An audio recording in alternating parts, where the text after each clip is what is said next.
मैंने स्पष्ट तौर पर कहा है कि कोई भी व्यक्ति कोई गांव में बैंक नहीं चला सकता है जब तक आरबीआई का लाइसेंस नहीं है। ना गुंडा बैंक चला सकता है, ना सूदखोरी पर पैसा को लगा सकता है। पनोरमा ग्रुप, जो सोचता है वो करता है। आपके अपने सपनों का आशियाना। गृह मंत्री सम्राट चौधरी का नया फरमान, बिहार में गुंडा बैंक पर अब रोक लगेगी। नमस्कार, आप देख रहे हैं सिटी पोस्ट लाइव। मैं हूं आपके साथ वैष्णवी।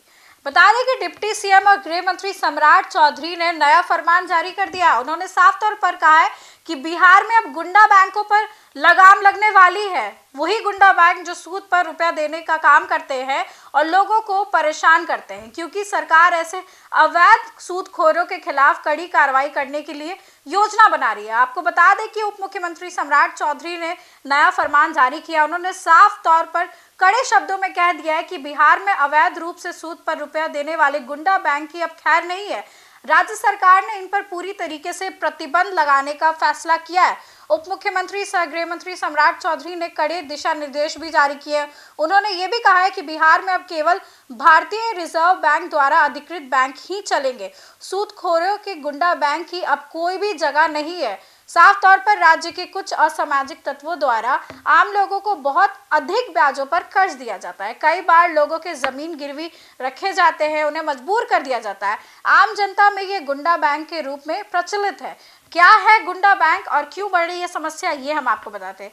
गृह मंत्रालय की समीक्षा में पता चला कि राज्य के कई हिस्सों में असामाजिक तत्व बेहद ऊंचे ब्याज पर गरीबों को कर्ज देते हैं, यानी कि 5% पे, 10% पे, कई बार 20% तक चला जाता है एक महीने का ब्याज। ऐसे में नौकरी पेशा लोगों की सैलरी जब्त हो जाती है, फसल गिरवी रह जाती है, यहाँ तक कि जमीन लिखवाने तक का दबाव उन पर बनाया जाता है। ये पूरा अनियमित कर्ज नेटवर्क आज बिहार में गुंडा बैंक के नाम से जाना जाने लगा है।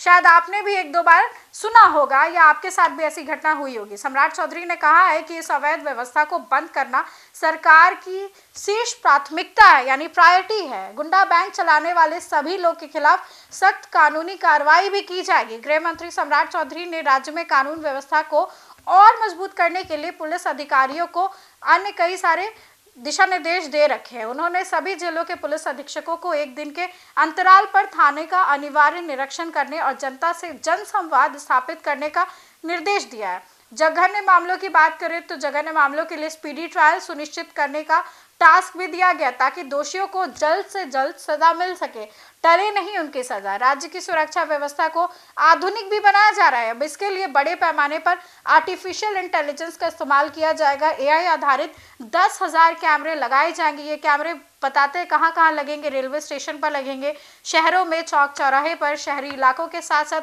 प्रत्येक गांव के प्रवेश और निकास द्वार पर लगाए जाएंगे। इसके लिए पंचायती राज विभाग से समन्वय स्थापित किया जाएगा। अब कैमरों की मदद से अपराधियों की पहचान हो सकेगी, वाहन डेटा निकलेगा, चेहरे की पहचान, किसी भी संदिग्ध मूवमेंट पर तुरंत अलर्ट मिल सकेगा। यानी कि बिहार को पूरी तरीके से, बिहार में लॉ एंड ऑर्डर को स्टेबल करने के लिए और ये जो अवैध गुंडा बैंक चलते रहते हैं, इस पर अब कार्रवाई की जाएगी। यही गुंडा बैंक आपने भी कई बार देखा होगा, प्राइवेट लोग होते हैं जो कि एक कंपनी बनाते हैं, बैंक चलाते हैं। अगर आपको पैसे की ज़रूरत है, मान लीजिए 10,000, 50,000, 1 लाख, 5 लाख, तो पैसे आपको देंगे, लेकिन उसका इंटरेस्ट रेट बहुत ज़्यादा होता है। 5, 10%, 20% तक एक महीने का चला जाता है।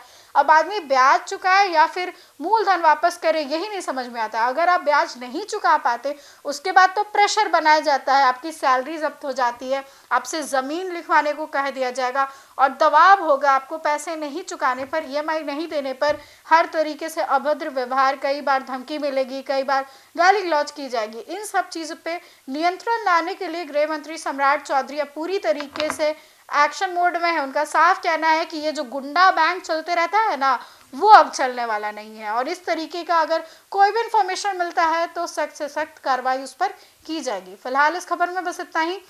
गुंडा बैंक को लेकर के आप क्या सोचते हैं, कमेंट सेक्शन में ज़रूर शेयर करें और आगे की अपडेट्स के लिए देखते रहे सिटी पोस्ट लाइव।